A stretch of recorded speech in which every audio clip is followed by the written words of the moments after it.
ऐसा महंगाई को लेकर हम कुछ कह नहीं सकते क्योंकि इन्होंने 50 रुपए बोला था पेट्रोल डीजल का। आज वो पेट्रोल डीजल 100 के पार पहुंच रहा है। ठीक है। और जो खेती बाड़ी में हम लोगों को ये जानवर भी छोड़ के रखे हैं, ये भी बहुत परेशान कर रहे हैं। गांव पे पापा किसान है, इसलिए मैं खेती की बात कर रहा हूँ। भैया और खड़े, आप क्या कहेंगे 2022 में कौन? 2022 में जी सपा सरकार। सपा सरकार क्यों? मौजूदा सरकार क्यों नहीं? 2022 में किसको ला रहे हैं भैया? 2022 में हम तो अखिलेश सरकार बनाना चाहते हैं। अखिलेश सरकार क्यों बनाना चाहते हैं? योगी सरकार क्यों ना रिपीट करे? अखिलेश सरकार ने काम बहुत अच्छा किया, हर चीज जिसे परिवहन विभाग के बारे में बहुत ध्यान रखती थी। हमारी गाड़ियों में हर चीज उसने बहुत अच्छा काम किया। इस बार में कोई सुनवाई नहीं हो रही। ये सपोर्ट करने वाली बात है तो ये योगी सरकार में है महंगाई, बेरोजगारी, ये दोनों चीजें पूर्ण रूप से लागू हैं। बताइए कि भाजपा ने इन 4.5 सालों, 5.5 साल में क्या काम किया है?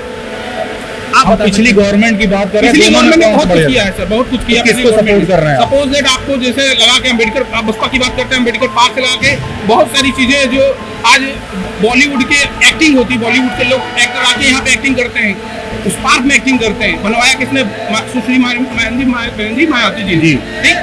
एक्सप्रेसवे की बात करते हैं, आप गाड़ी के ऊपर पूरे ग्लास रख दीजिए, एक ग्लास इंच भी हिलता नहीं है। आगरा एक्सप्रेसवे लगा के हमने जो भी बनवाया, अखिलेश यादव ने बना, इन्होंने वर्क किया है। बच्चों को लैपटॉप बांटे। जब अभी आप 4.5 साल सरकार बची है आपकी, तब आप कह रहे हो मैं लैपटॉप दूंगा। मैं अभी छात्रों को 4 साल से आप क्या कर रहे थे? क्या क्या चीजें महंगी हुई है? सारी चीजें महंगी है। क्या क्या चीजें कुछ बताएंगे हमें? अरे खाने पीने में, तेल में, हर चीज में महंगाई है। आदमी, गरीब आदमी कैसे खाएगा? कभी ट्रेवल करें तो उनको पता चलेगा कि इनकी अम्बेसडर के दोनों, हम तो कहते चारों शौकर बैठ जाएंगे।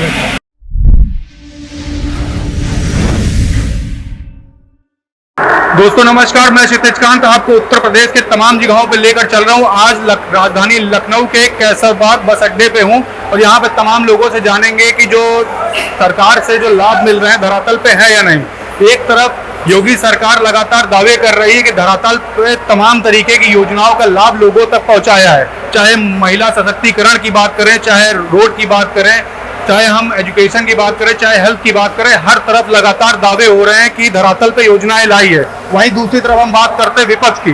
विपक्ष लगातार आरोप लगा रही है कि धरातल पे कोई योजनाओं का लाभ पहुंचा ही नहीं है। हम लोगों के बीच में यहाँ पे तमाम लोग हैं जो रैंडमली कई अलग अलग प्लेसेस से हैं, लोगों से बात करेंगे और जानेंगे कि योजनाओं का लाभ धरातल पे पहुंचा है या नहीं। और 2022 के चुनाव को लेकर के लोगों का मिजाज भी जानेंगे कि किसको सपोर्ट कर रहा है 2022 में।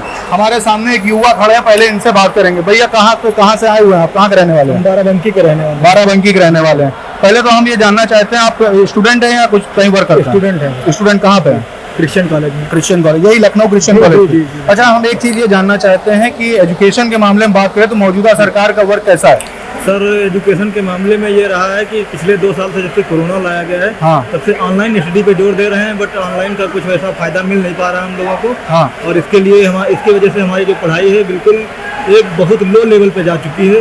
अब अगर हम लोग कहीं जा रहे हैं तो हम लोगों को करियर अपना दिखाई नहीं दे रहा है इसके जरिए कि अब ये इतने 2 साल में बर्बाद कर दिए हो गए हैं, ये करियर आगे हम लोगों को दिख नहीं रहा कि आगे क्या कर सकते हैं। किस सब्जेक्ट में पढ़ाई कर रहे हैं आप? सर, हमारा BSc है बायो से। BSc कंप्लीट हो गया? कंप्लीट हो गया। अच्छा, बीच में अगर हम बात करें, कोरोना काल में स्टूडेंट्स को पास कर दिया गया है। जी। तो पास करने से खुश हैं? यह सरकार की अच्छा कदम था या अच्छा कदम नहीं था? सर, पास करने से खुश तो हम नहीं है, क्योंकि जो परसेंटेज मिला हुआ है इसमें लोगों को ऐसे बांट दिया गया है जैसे प्रसाद बंटा, किसी को कम किसी को ज़्यादा। जो अच्छे पढ़ने वाले थे उनको कम मिला हुआ है, जो मतलब कुछ लो थे उनको मतलब जैसे भी चाहा उन्होंने वैसा दे दिया है।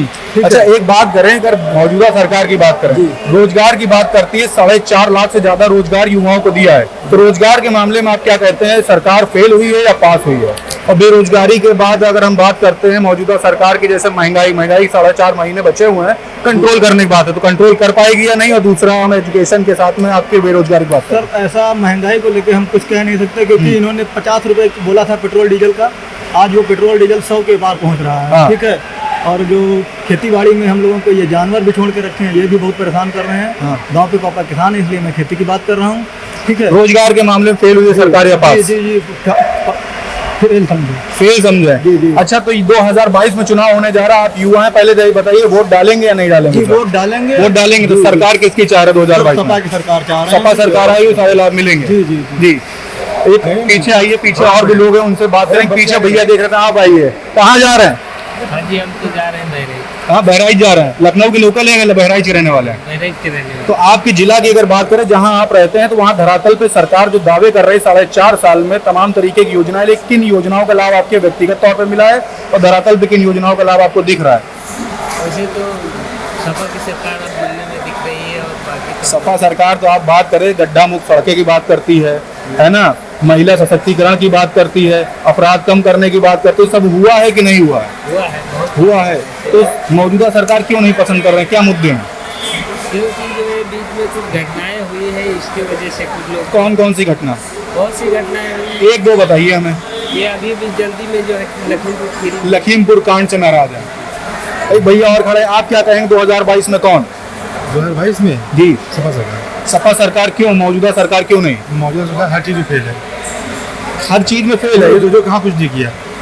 तमाम योजनाओं का लाभ दे रही है, सड़कों की बात कर रही है, महिला सशक्तिकरण की बात कर रही है, एजुकेशन की बात कर रही है, हेल्थ की बात कर रही है, आप तो कह रहे सब में फेल। सड़कें आप जाइए, रास्ते में हर सड़कें गड्ढे हैं। हाँ। और महिला सशक्तिकरण अभी कितने बलात्कार हुए हैं। एजुकेशन के नाम पे जीरो एकदम है। एजुकेशन के नाम पे जीरो। क्या वर्क करते हैं सर आप? मैं टीचर हूँ। टीचर है। तो हम आपसे बात करेंगे, अभी जो कोरोना काल था, स्टूडेंट्स का क्या लॉस हुआ है इस बीच में? पढ़ाई में बहुत लॉस हुआ है। किस तरीके का लॉस? बिल्कुल लॉस है। ऑनलाइन से कोई पढ़ाई नहीं हुई है, वो एक कोरम पूरा हुआ है। मतलब बच्चे बिगड़ गए हैं, मोबाइल देख देख करके एकदम बिगड़ गए हैं और वो एकदम जीरो हो गए। तो ये जो 2 साल जो बीते हैं कोरोना काल में, इसका अगर हम असर माने तो फ्यूचर में बच्चों को क्या पढ़ने वाला है? बच्चे 2 साल पीछे हो गए हैं। 2 साल पीछे हो गए। आगे मतलब किस तरीके का लॉस आप देखते हैं? आप तो टीचर हैं। लॉस क्या, वो फिर उनको पढ़ना पड़ेगा, बहुत से पढ़ना। हाँ, अच्छा, आप टीचर हैं, आपको अगर आपकी अगर बात करें, टीचरों का क्या लॉस हुआ इस बीच में? टीचरों का विभिन्न विद्यालय के टीचर भुखमरी के कगार पे आ गए, न जाने कितने टीचर आत्महत्या कर लिए होंगे और लोगों ने अपना प्रोफेशन चेंज कर लिया है। सरकार से क्या मांग करेंगे? सरकार सभी आपको देख रहे हैं, क्या सरकार से ये मांगे कि विभिन्न विद्यालय के टीचरों को वो कुछ फंड बनाए और उनको बांटे और दे। उनकी हालत बहुत खराब हो गई है, बहुत दयनीय स्थिति है। क्योंकि सरकारी टीचरों को वेतन मिला है, प्राइवेट विभिन्न विद्यालय में क्योंकि बच्चे गए नहीं, फीस आया नहीं, उनको सैलरी के नाम पर जीरो एकदम 2 साल से बर्बाद हो गए, रखे पैसे खर्च कर दिए। काफी नुकसान हुआ टीचर्स का भी, बहुत ज़्यादा नुकसान हुआ है। देख रहे हैं टीचर्स हैं, टीचर्स का जो दुख है वो बता रहे हैं, छात्रों के बारे में बात कर रहे हैं। पीछे एक भैया, उनके पास भी चलेंगे, उनसे बात करेंगे, उनका क्या कहना है। 2022 में किसको ला रहे हैं भैया? 2022 में हम तो अखिलेश सरकार बनाना चाहते हैं। अखिलेश सरकार क्यों बनाना चाहते हैं? योगी सरकार क्यों ना रिपीट करे? अखिलेश सरकार ने काम बहुत अच्छा किया है, हर चीज, जिसे परिवहन विभाग के बारे में बहुत ध्यान रखती थी। हाँ। हमारी गाड़ियों में हर चीज उसने बहुत अच्छा काम किया। इस बार में कोई सुनवाई नहीं हो रही है। हम लोग जहाँ कहता है इसे चला रहे हैं, गाड़ी रास्ते में खड़ी हो जा रही है। आप यहीं पे वर्क करते हैं क्या? हम बाहर देहरादून, हरिद्वार, दिल्ली, आजमगढ़ और ये बाहर बहुत दूर तक जाते हैं गाड़ी लेके। तो योगी सरकार तमाम बातें करती है कि धरातल पे तमाम योजनाएं लाई है। जैसे आप तो ट्रांसपोर्ट में वर्क करते हैं तो देख रहे हो गड्ढा मुक्त सड़कें, तो गड्ढा मुक्त सड़कें हुई है या नहीं? सड़कें तो हुई है, गड्ढा मुक्त हुई है। हाँ, सड़कें तो हुई है और बाकी काम हुआ, मगर जो हमारी जो जरूरतें हैं वो तो पूरी नहीं हो रही थी। अच्छा, महंगाई की अगर बात करें तो महंगाई के अगले 4.5 महीने में कंट्रोल कर पाएगी? महंगाई आप तो सरकार ही बता सकते हैं, हम लोग क्या बताएंगे? इतने दिन में नहीं जान पाए तो आप क्या बताएंगे? अच्छा, सपा सरकार की आप बात करें तो सपा सरकार में आपको क्या पसंद है, क्यों लाना चाहते हैं? सरकार सपा की अंदर ऐसी एक, वो नेता के अंदर एक ऐसी भावना है कि वो लगता है हर आदमी को ध्यान रखता है। ये तो बस हमारी समझ से बाहर है। समझ से बाहर। भैया आप क्या कहेंगे? हम क्या कहें? किसको ला रहे 2022 में? हम गवर्नमेंट कर्मचारी, हम क्या बता सकते इसके बारे में? अच्छा, गवर्नमेंट कर्मचारी है, हम क्या बता सकते हैं। एक सर पीछे बैठे हैं, उनके पास भी चलेंगे और जानेंगे उनका क्या कहना है। सर कैसे हैं आप? ठीक है सर, ठीक है, बढ़िया है। तो हम ये सबसे यहाँ पे बात कर रहे हैं 2022 के चुनाव को लेकर के, मुद्दे क्या हैं और 2022 में किसको सपोर्ट कर रहे हैं, कौन सरकार आने वाली है? ये है कि सपोर्ट करने वाली बात है तो ये योगी सरकार में है महंगाई, हाँ, बेरोजगारी, हाँ, ये दोनों चीजें पूर्ण रूप से लागू हैं। तो महंगाई और बेरोजगारी सबसे बड़ा मुद्दा है। आज ये समझ लीजिए कि जैसे योगी जी कह रहे थे कि जो है बूढ़ी माताओं को दिखाते थे टीवी पे, ये कहते थे कि जो गैस सिलेंडर इनको दिया जा रहा, मुफ्त दिया जा रहा, वो भी दिया इन्होंने। देने के बाद आज सब्सिडी सारी गायब है। हाँ, 1000 का गैस सिलेंडर है। अब बताइए कि हर आदमी का कोई भर पाएगा या उसको भरवा पाएगा? अच्छा, जो अभी राम मंदिर का निर्माण हो रहा है, हिंदुत्व की अगर बात करें, हिंदुओं की, तो सबसे बड़ा ये एक हिंदुत्व की भावना इन्होंने डेवलप की है। तो क्या ये एक मुद्दा इलेक्शन के टाइम पे बन पाएगा या नहीं? नहीं सर, ये गरीब आदमी को केवल चाहिए रोटी, कपड़ा और मकान। हाँ है तो मकान तो दिया है, लेकिन जब आदमी के पास इतना रही नहीं जाएगा तो वो क्या राम मंदिर को देखेगा, आप क्या कहेगा वहाँ। तो बदलाव चाहते हैं या मौजूदा सरकार रिपीट करे? मौजूदा सरकार में तो ऐसा है कि कुछ चीजें सही है, जैसे गुंडागर्दी है, इस पे कब्जा किया गया है। हाँ ये तो सारी चीजें सही हैं, लेकिन सबसे बड़ी बात है कि महंगाई, डीजल का, पेट्रोल का प्रतिदिन का जो है रेट बढ़ रहा है। और जब रेट बढ़ रहा है तो खाने आदमी को चाहिए रोटी, तो रोटी नहीं मिल पा रही। अब ये ना तो गैस की सब्सिडी मिल पा रही है, ना दालें आज जो है वो 100 से ऊपर हो गई। तो मौजूदा सरकार आप दोबारा चाहेंगे 22 में या कोई बदलाव? सर हमें तो सरकार वही चाहिए जो हमको सस्ती है। हाँ, हम लोग गरीब, तो मतलब बदलाव चाहते हैं। किसी सरकार का नाम बताएं किसको लाना चाहते हैं? नहीं, इस सरकार का नाम तो नहीं बताएंगे, लेकिन बदलाव चाहते हैं। हाँ बिल्कुल है, जब इस महंगाई में कोई आम आदमी जी नहीं पा रहा है। आप देख रहे हैं हम लोगों सबसे बात कर रहे हैं, सबका मत रख रहे हैं। यहाँ पे हमारे साथ एक सर और बैठे हुए हैं, उनके पास चलेंगे, उनसे बात करेंगे। तो 2022 के चुनाव को लेकर के हम सर्वे कर रहे हैं, यूपी के तमाम गाँव में गए और लोगों से जाना कि लोगों का क्या मत है। आप क्या मत रख रहे हो, क्या मुद्दे हैं चुनाव से पहले? चुनाव से पहले देखिए, इस सरकार ने अभी योगी जी से अगर बात हुई लाइव, कभी मोदी जी आज तक लाइव कभी किसी पत्रकार को, जैसे आप या बड़े कोई पत्रकार को आज तक उन्होंने कभी भी लाइव इंटरव्यू नहीं दिया। ठीक, इंटरव्यू किसको देते हैं? अक्षय कुमार को, जो एक अभिनेता है जी, ठीक है। छोटे मोटे जो उनके बिका हुआ मीडिया जो उनको इंटरव्यू देते हैं, जो पूछते हैं मोदी जी क्या आप जेब में पर्स रखते हैं? मोदी मीडिया की बात कर रहे हैं। देख लीजिए, मैं क्लियर नहीं कहूंगा क्योंकि छोटी छोटी बात पे तो देशद्रोह लग जा रहा है। एक अभी जल्दी की न्यूज है, अभी भाई क्रिकेट किसी टीम से हो, उसको खेल के रूप में देखा जाता है। अगर किसी लेडीज ने स्टेटस लगा दिया तो उस पर कार्रवाई कर दी गई, उसको जेल भेज दिया गया, उसकी जॉब ले ली गई। समझ रहे हैं आप इस बात को? हमारे यहाँ सीतापुर में एक बंदे ने स्टेटस लगा दिया, उसके ऊपर कड़ी कार्रवाई कर दी गई, उसको जो है कोतवाली के अंदर डाला गया।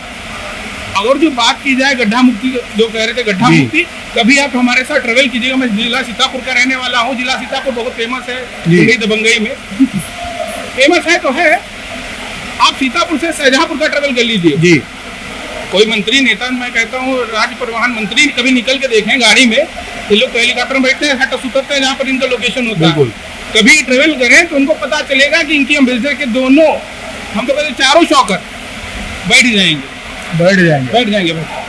गड्ढा मुक्ति, अब मैं छोटी बात करूंगा, सीतापुर में आपके पास भी सीतापुर में एक ट्रामा सेंटर बना है जी, जो अखिलेश यादव ने बनवाया था जी। AC जंग खा के खराब हो गई है। अब अभी 2 महीने पहले हमारे योगी महाराज गए थे वहाँ पे, माननीय आदित्य योगी जी, तो उन्होंने कहा कि हम 486 करोड़ रुपए की परियोजना यहाँ पे दे रहे हैं। मैं उनसे केवल इतना कहना चाहता हूँ, जो सीतापुर में एक जर्जर हॉस्पिटल है, जिला अस्पताल जी, जिसकी दशा ये है कि अगर जो आपको हार्ट फीवर भी है तो वो डिफर करते हैं, रिफर्ड बाय KGMC। मैंने अपनी माँ को खोया है इसी कोरोना काल के बीच में, मैंने अपनी माँ को खोया है। बर्न पेशेंट थी, अचानक उनके साथ ट्रेजेडी हो गई। सीतापुर से मैं लाया, रात को 11 बजे निकला था। सीतापुर से लेके मैं निकला KGMC में मैंने पैर पकड़े डॉक्टर के, उन्होंने एक ठोकर मारी जाती ना पैर में, फिल्मी स्टाइल में, हटी है यहाँ पे जगह नहीं है, इमरजेंसी में जगह नहीं थी, रिफर्ड बाई बलरामपुर हॉस्पिटल। मतलब उन्होंने बलरामपुर हॉस्पिटल रेफर कर दिया। भाई साहब, सिचुएशन ये थी कि जो एम्बुलेंस वाला था उसने कहा मुझे जिला अस्पताल से केवल KGMC तक की जगह दी गई जी, मुझे कहीं जगह आगे की मेरे पास कोई वो नहीं है, परमिशन नहीं दी गई। उसको 1000 रुपए मैंने दिए, तब वो बलरामपुर हॉस्पिटल ले गया। वहाँ पे डॉक्टर अलाउ, वहाँ डॉक्टर थे ही नहीं, वहाँ पे नाइट ड्यूटी में डॉक्टर था ही नहीं। बलरामपुर हॉस्पिटल की बात कर रहा हूँ मैं। उन्होंने रेफर किया सिविल हॉस्पिटल में अपनी माँ को लेके गया। 3:30 बजे रात को एक मेट्रो छोटी सी बोतल लगा दी गई, ऑक्सीजन ऑलरेडी वो एम्बुलेंस में थी तब से लगी थी, ऑक्सीजन लगा दी गई। सुबह 8:30 बजे तक मुझसे केवल कागजी कार्रवाई की, अगर कोई कुछ प्रॉब्लम होती मरीज को तो जिम्मेदार आप होंगे, कोई प्रॉब्लम होती तो जिम्मेदार आप होंगे। तब से मैंने 70 पेजों पे सिग्नेचर किए, कोई डॉक्टर देखने नहीं आया। अर्ली मॉर्निंग मेरी माँ 8:30 बजे एक्सपायर की है, मैं रो रहा था वहाँ पे। तब वहाँ पे 10 डॉक्टरों की टीम खड़ी थी, ICU वाले थे, ECG वाले थे, लेडीज आई, मेरा छोटा भाई था, उसने सब निकाल के फेंक दिया। आफ्टर डेथ डॉक्टर आए, उन्होंने कहा कि शी इज डेड। और मैं 32 ईयर ओल्ड पर्सन, मुझसे बोल रहे हैं कि 1 पेशेंट का तो पोस्टमार्टम होगा। मैंने बोला 32 ईयर, तो मैंने कहा किस यहाँ पे आप कर रहे हैं? मैं बोल रहा हूँ मेरी माँ है, फादर मेरे खड़े हैं, तो बोल रहे हैं कि डायरेक्ट लग सकती इसमें ये वो। तो सोच लीजिए मैं उस कंडीशन में था कि मैं अपनी माँ को नहीं बचा पाया। मैं पोस्टमार्टम के लिए जिलाधिकारी आवास, तहसीलदार, दर की ठोकरें मैंने खाई है। तब जिलाधिकारी महोदय ने फोन किया वहाँ पे हेड ऑफ डिपार्टमेंट को, तब उन्होंने मेरी माँ की बॉडी दी थी। मतलब कोरोना काल की आप बात कर रहे हैं। और दूसरी तरफ वहाँ पे एक अंदर मंत्रालय की अगर बात करें, पार्लियामेंट में ये कहा जाता है कि ऑक्सीजन सबको पर्याप्त मिल रहा था, कोरोना से किसी की डेथ नहीं हुई। सर ऑक्सीजन अगर पर्याप्त मिल रही होती, ऑक्सीजन अगर सबको पर्याप्त मिल रही होती तो घर घर लोग सिलेंडर खरीद के अपनी जेबों में ना रखते। सिचुएशन ये थी कि जो बड़े घर के लोग थे उन्होंने सिलेंडर खरीद करके अपने घर में इमरजेंसी में रखा था। अचानक अगर मुझे ऑक्सीजन की प्रॉब्लम होती तो मैं कहाँ जाऊँगा। उनको ये भी नहीं पता था कि कितनी ऑक्सीजन दी जाती है, ह्यूमन बॉडी को कितनी ऑक्सीजन कितने पैरामीटर पे दी जाती, नहीं पता था, लेकिन उन्होंने सिलेंडर लेके रख लिया था। ये सच्चाई है सरकार की। ठीक, अगर जो सही आंकड़ों में उतारा जाए सरकार को, तो इनके पास केवल अलीगढ़ को हरिगढ़ करने की सिवाय, ठीक है, हजरतगंज चौराहे कोटल चौक करने की सिवाय कुछ नहीं किया इन्होंने। मैं फैक्ट कहता हूँ। आप सर वर्क कहाँ पे करते हैं? मैं रॉयल एनफील्ड में जॉब करता हूँ, सेल्स एग्जीक्यूटिव हूँ मैं। जी, आपके अगर नजरिए से बात करें तो आपका जो ये जो हेल्थ की जो बात कर रहे हैं, ये मेन मुद्दा होगा 2022 मेन मुद्दा में सर अगर उतार दिया जाए, मेन मुद्दे की बात उतार दी जाए तो हर मुद्दे में सरकार फेल है। हर मुद्दे में सरकार फेल है। तो 22 में किसको सपोर्ट कर रहे हैं आप? मैं 22 में उसको सपोर्ट करूंगा जो देश के हित में कार्य करेगा। हम उत्तर प्रदेश की बात, मैं उत्तर प्रदेश की बात सर कर रहा हूँ जी। मैं उसको सपोर्ट करूंगा देश हित में बात करेगा, हिंदू मुस्लिम भाईचारा लेके चलेगा सबको। मैं हिंदू हूँ, मैं हिंदू की बात करके कहता हूँ 70 साल में जो कांग्रेस ने एक रोड़ा था हिंदू मुसलमान सबको एक साथ लेके चल रही थी वो जी। आप आए, आपने राम मंदिर मुद्दा उठाया, आप आए, आपने ह्यूमनिटी। अभी एक छोटी सी मैं छोटा सा उदाहरण देता हूँ। राष्ट्रपति है तो उसको बोलते हैं दलित राष्ट्रपति है जी। प्रधानमंत्री तो उसको दलित नहीं बोलते हैं। मुख्यमंत्री है तो उसको दलित नहीं बोलते हैं क्योंकि नहीं है वो। अभी पंजाब में चन्नी जब मुख्यमंत्री बने हैं तो उनको दलित मुख्यमंत्री क्यों? वो हिंदू है। अगर तुम कहते हो हिंदू है तो हिंदू कहो उसको, हिंदू मुख्यमंत्री है वो। आप दलित क्यों लगाते हो उसके आगे? नहीं कहते। ये चुनाव जब आता है तब सारा हिंदू एक होता है, जब चुनाव जीत जाते हो आप तो वही दलित, वही पिछड़ा, वही सब हो जाता है। ठीक है, ह्यूमनिटी कहती है, इंसानियत कहती है कि हर धर्म बराबर का धर्म है और हर धर्म की इज्जत करनी चाहिए, लेकिन ऐसा नहीं है। इस सरकार में केवल तोड़ो, सेम ब्रिटिश शासन वाला काम है, तोड़ो और राज करो। मुस्लिम समाज में शिया समुदाय को आपने अपने पक्ष में रखा है। मुस्लिम समुदाय में जितने भी शिया समुदाय के लोग हैं उनको अपने पक्ष में इन्होंने रखा है। उनसे आप देखिए किसी भी बैनर रोडन रिजवान कुछ भी है लगे रहेंगे। मुसलमानों से क्यों हेट है भाई? नेशनलिटी है। पहला क्रांतिकारी जो था वो मुस्लिम था, ठीक है। मुसलमानों ने ऐसा तो है नहीं है आर्मी में हम एक बात करते हैं। अभी Bharatiya Janata party current government चल रही है, आप बता रहे हैं कि ये नाकाम रही है। पिछली गवर्नमेंट की बात है, इससे पहले समाजवादी पार्टी थी, उससे पहले बसपा थी। तो अगर समाजवादी पार्टी बसपा की बात करें तो ये कितना फेल रही? सर ये 100% फेल रही है। समाजवादी आपने बताइए आप लखनऊ के हैं जी, प्रॉपर लखनऊ के हैं। आप बताइए कि भाजपा ने इन 4.5 साल 5 साल में क्या काम किया है? आप पिछली गवर्नमेंट की बात कर रहे हैं। पिछली गवर्नमेंट ने बहुत कुछ किया है सर, बहुत कुछ किया। किसको सपोर्ट कर रहे हैं? सपोज दैट आपको जैसे लगा के अम्बेडकर, आप बसपा की बात करते हैं, अम्बेडकर पार्क से लगा के बहुत सारी चीजें जो आज बॉलीवुड के एक्टिंग होती, बॉलीवुड के लोग एक्टर आके यहाँ पे एक्टिंग करते हैं, उस पार्क में एक्टिंग करते हैं। बनवाया किसने? सुश्री मायावती जी। ठीक, एक्सप्रेसवे की बात करते हैं। आप गाड़ी के ऊपर पूरे ग्लास रख दीजिए, एक ग्लास इंच भी हिलता नहीं है। आगरा एक्सप्रेसवे लगा के हमने जो भी बनवाया, अखिलेश यादव ने बनाया, इन्होंने वर्क किया है। बच्चों को लैपटॉप बांटे। जब अभी आप 4.5 साल सरकार बची है आपकी, तब आप कह रहे हो मैं लैपटॉप दूंगा। मैं अभी छात्रों को 4 साल से आप क्या कर रहे थे? आप अगर व्यक्तिगत माने तो आप सपोर्ट किसको करेंगे? मैं सपोर्ट सर मैं केवल उस सरकार को करूंगा। किसी का नाम नहीं बताएंगे? नाम नहीं बताऊंगा। मैं उस सरकार का करूंगा जो आपके हित में, हमारे हित में कार्य करेगी। आज की बात है, अमित शाह आए हैं, मैं हजरतगंज होकर आया हूँ, मैंने उनको चुना है। मैंने सेंट्रल गवर्नमेंट चुना, मैंने अमित शाह को चुना, मैंने मोदी को चुना है, मैंने योगी को चुना। मैं भारत का एक नागरिक हूँ, मैंने वोट किया है, तब आप बने हो। आज आपकी वजह से अगर 1.5 घंटे 1 घंटे एम्बुलेंस खड़ी रहती है तो आपकी रिस्पॉन्सिबिलिटी बनती है। अगर उसमें कोई खत्म होता है तो आपकी रिस्पॉन्सिबिलिटी बनती है कि आपने वो चक्का जाम किया है। अरे एम्बुलेंस को तो जगा दो आप। अपने सिपाही, अपने कुंबे से ये कहो कम से कम जो पीड़ित है उसको तो आप जगा दो जी, बाकी तो सब झेल लेंगे। आपकी रक्षित बात है, आपके साथ ब्लैक टमाटो चलते हैं, वही सुरक्षा चलती है। आपके ऑलरेडी सुरक्षा बहुत आपके पास है। लेकिन ऐसा कुछ नहीं है सर, केवल हवाई बातें हैं। मंच पर जाके भाइयों बहनों फलाना ढिमाका, एक इंसानियत। फर्दर आप कभी भाजपा को लाइफ में अपनी सपोर्ट करेंगे या नहीं? मैं कान पकड़ता हूँ, मैंने कभी किया ही नहीं, सीधा है, मैंने किया नहीं है और नहीं मैं कभी करूँगा। न किया है न करेंगे। आप देख रहे हैं एक आम आदमी के मन में क्या चल रहा है इस समय। कोरोना काल में लगातार ये दावे करती रही कि कुछ भी नहीं हुआ। दंगा में आपने लाशें भी देखी होंगी। आइए हम और तमाम लोग यहाँ बात करें। एक महिला भी खड़ी हमारे साथ। दीदी बात कर पाएंगे हमसे? अरे इतना पूछिए किचन के क्या हाल चाल है, कुछ महंगाई बढ़ी है या नहीं? महंगाई तो बढ़ ही रही है। क्या क्या चीजें महंगी हुई है? सारी चीजें महंगी है। क्या क्या चीजें कुछ बताएंगे हमें? अरे खाने पीने में, तेल में, हर चीज में महंगाई है। आदमी गरीब आदमी कैसे खाएगा? जो रोज के लेबर है, काम करके लाते, जो 10 रुपए का तेल लाते थे वो आज पौवा बल लेने जाते तो उनको ज्यादा से ज्यादा। अच्छा हम बात करें 2022 में चुनाव होने जा रहा है तो आपके व्यक्तिगत तौर पर बात करें तो सपोर्ट किसको कर रहे हैं? मौजूदा सरकार चाहती है या बदलाव चाहती है? अब तो हम तो यही कहते हैं जो चल रहे वही चलती रहे, मतलब कम बेसी करता रहे। लेकिन अब तो 4.5 महीना बचे हुए हैं अभी सरकार के और आचार संहिता लग जाएगी तो क्या करेंगे? अगर महंगाई अगर नहीं कंट्रोल कर पाई तो उस केस में क्या बदलाव चाहेंगे मौजूदा सरकार? बदलाव तो हो नहीं सकता है। जब दुनिया पूरी कहेगी बदलाव होनी है तो हो जाएगी। तो बदलाव में कौन दिख रहा है आपको? अरे हमको तो अभी भी यही दिख रहा है, मोदी थोड़ा सा अपन गरीबों की सहायता कर रहे थे। खाने पीने में जो रोज 100 रुपए कमाता है तो उसमें थोड़ा बचाए और उसमें बच्चों को भी खिलाए। बस ये आप देख रहे हैं यहाँ पे लोगों की अंतर राय और आगे भी चलेंगे। वहाँ तमाम लोग हैं हमारे साथ, उनसे बात करेंगे। एक सर बैठे हुए हमारे साथ, उनसे बात करते हैं, जानने की कोशिश करते हैं क्या मुद्दे हैं। सर कैसे हैं आप? बहुत अच्छे हैं। बहुत अच्छे हैं। 2022 में कुछ बदलाव चाहते हैं मौजूदा सरकार? नहीं, कोई बदलाव नहीं चाहते, हम उनसे पूर्णतः सहमत हैं। तमाम तरीके की योजनाएं धरातल पे लाने की बात करती है विपक्ष, कहीं ना कहीं कहती है कि सरकार फेल हुई है, तो क्या कहेंगे इस पर? नहीं, कहीं फेल नहीं है, विपक्ष झूठ बोलता है। किन योजनाओं का लाभ जो धरातल पे आपको दिखता है कुछ बताएंगे हमें? जैसे जनधन योजना है, ये इसका जो है लाभ जो है धरती पर है जी। और किसान सम्मान योजना है, इसको हर किसान को पैसा मिल रहा है जी। जो उसका मतलब लाभ मिल रहा है। मतलब मैं भी किसान हूँ, मुझे मिल रहा है लाभ।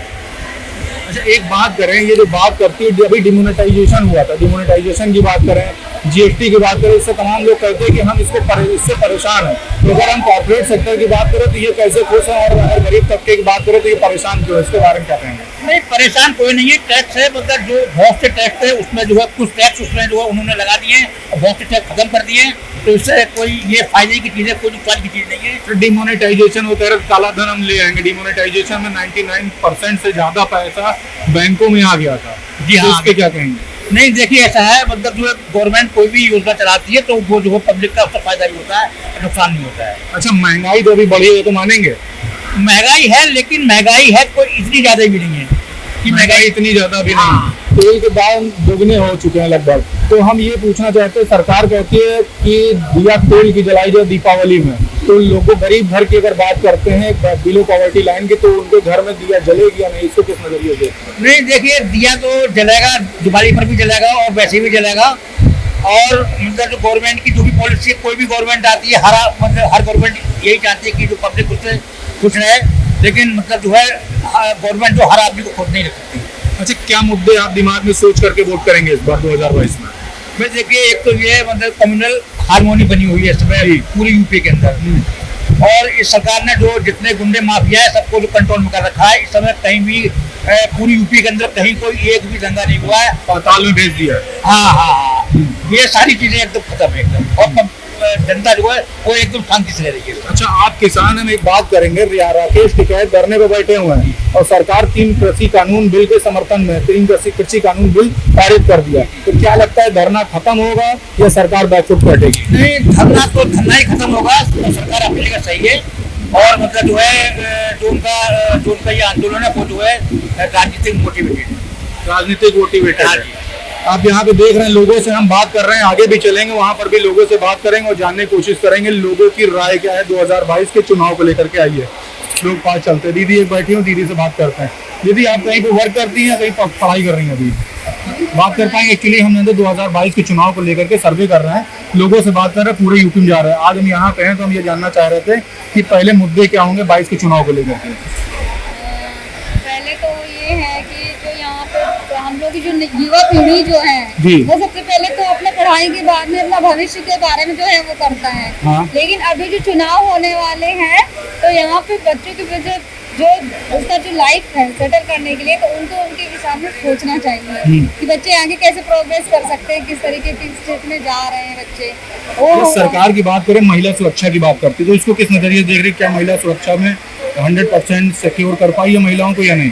100% तो श्योर अभी तक तो नहीं कर पा रही है, क्योंकि अभी कहीं कहीं सुनने को मिलता है कि कहीं पे हो रहा है, कोई कांड हो रहा है, कोई कहीं पे कांड हो रहा है, तो इस तरीके से पूर्णतया जो है वो सुरक्षित नहीं हो पा रहा है। तो मुद्दे क्या होंगे चुनाव से पहले? आप क्या सोच रही? वोटर तो हो गई होंगी ना? जी, वोटर तो हो गई है, लेकिन यहाँ पे मुद्दे अब यही है कि सुरक्षा और थोड़ी सी अच्छे से बढ़ाई जाए और जो युवा पीढ़ी है उनको आगे लाने के लिए उनको और ज्यादा प्रोत्साहित करना चाहिए। प्रोत्साहित करना चाहिए। आप क्या वर्क करती हैं? जी, मैं तो अभी स्टडी कर रही हूँ, मैं नर्सिंग जो है पढ़ाई कर रही हूँ, लेकिन मैं भी सोच रही हूँ कि आगे जो है प्रोग्रेस करने के लिए लोगों को प्रोत्साहित करूँ। नर्सिंग कर रही हैं, तो आप ये देख रहे होंगे हेल्थ के मामले में बाबा जो अभी सरकार जो बात कर रही है कि ये पास हुई है या फेल हुई है?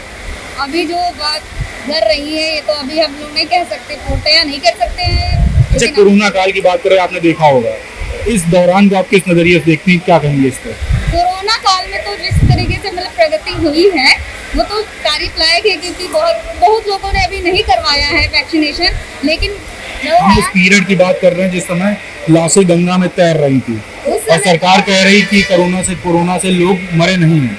तो इस पे क्या कहेंगे? हम ये जानना चाहिए कि नर्सिंग के हैं, आप तो अंदर होंगी वहाँ कैंपस में, आप देख रही होंगी किस तरीके से लोग परेशान है, बाहर तीमारदार बैठे हुए, अंदर मरीज मर रहा है। तो इस पे क्या कहेंगे? सरकार पे क्या नजरिया है? सरकार का नजरिया क्या है कि इस समय जो बीच में हम लोग के साथ में हो रहा था, कोरोना चल रहा था, तो बहुत ज्यादा ही जो लापरवाही भी बढ़ती जा रही थी कि लोग जो है गंगा में मना करने के बावजूद भी वहाँ पे जो है लाठी को डाल रहे हैं। इससे लोगों को जो प्रभावित कर रहा था, स्वास्थ्य को भी प्रभावित कर रहा था और आसपास का जो एटमॉस्फेयर है वो भी जो है प्रभावित कर रहा था। अच्छा, आप एक बात बताइए, 22 में सरकार मौजूदा चाहती है कुछ बदलाव चाहती है? अभी तो अब काम तो अच्छा ही चल रहा है, तो मौजूदा सरकार रिपीट करे। जी बिल्कुल। आप देख रहे हैं, हम तमाम लोगों से यहाँ बात कर रहे हैं, बता रही मौजूदा सरकार रिपीट करे। भैया बैठे, आप सर हमसे बात कर पाएंगे क्या? हम 2022 के चुनाव को लेकर के सर्वे कर रहे हैं पूरे यूपी में, नहीं बात कर पाएंगे? चलिए, आप बात कर पाएंगे सर हमसे? चलिए हम आपसे बात करते हैं। हम 2022 के चुनाव को लेकर के लोगों से सर्वे कर रहे हैं, 2022 के चुनाव को लेकर के लोगों के पास जा रहे हैं और जानने की कोशिश कर रहे हैं क्या मुद्दे होंगे और क्या सोचता है वोटर यूपी का। तो आप बताइए क्या मुद्दे होंगे 2022 के चुनाव से पहले?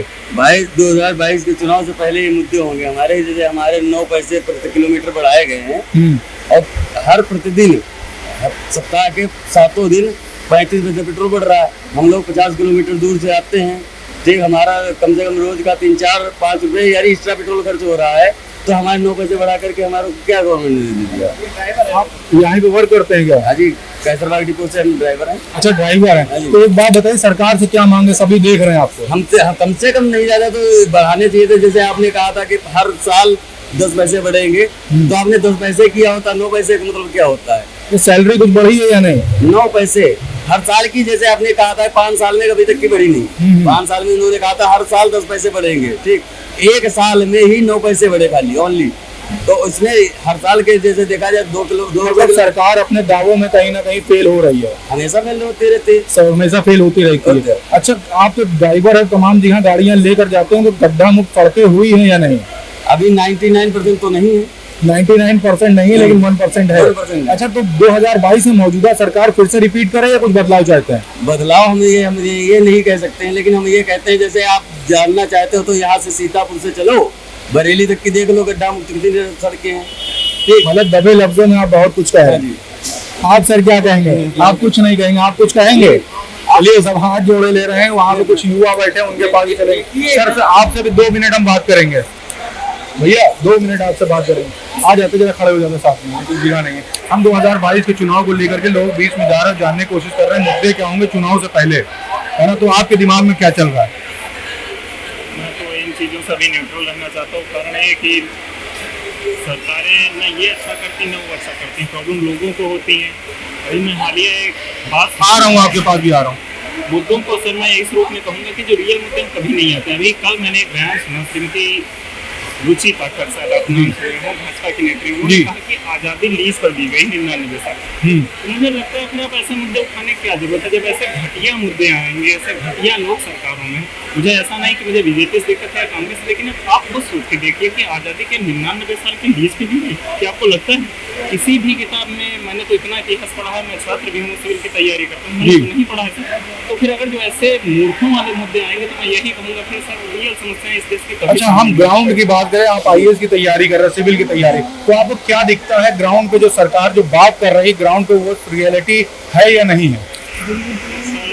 एक चीज शायद आप समझ पाएंगे जी, मैं कहूँगा कि हर बार खेल खेला जाता है जनता से, ठीक है, तो वो भी खेला जा रहा है, आगे भी खेला जाता रहेगा तब तक जब तक कि जनता खुद ना समझदार हो और अपने मुद्दे ना उठाए। जैसे लोग कहते हैं कि हम मुस्लिमों में सुधार करना चाहते हैं, नहीं कहते हूँ श्रीमान, उनका सुधार जब तक वो खुद नहीं चाहेंगे, मैं भी कहूँ तो रोटी के लिए जब तक मैं नहीं खिलाऊंगा मुझे रोटी कोई नहीं देने वाला है, यकीन मानिए।